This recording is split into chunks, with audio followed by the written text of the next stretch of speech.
தூத்துக்குடி மாவட்டம் விளாத்திக்குளத்தில் பள்ளி மாணவி பலாத்காரம் செய்து படுகொலை செய்யப்பட்ட சம்பவம் பெரும் அதிர்ச்சியை ஏற்படுத்தியுள்ளது.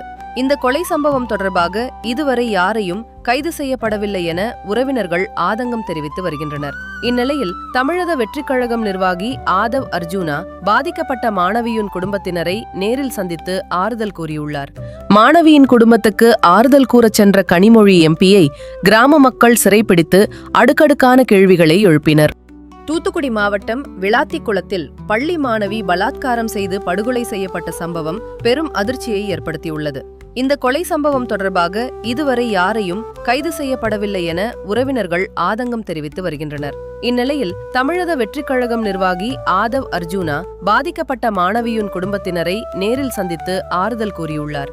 மாணவியின் குடும்பத்துக்கு ஆறுதல் கூறச் சென்ற கனிமொழி எம்பியை கிராம மக்கள் சிறைப்பிடித்து அடுக்கடுக்கான கேள்விகளை எழுப்பினர்.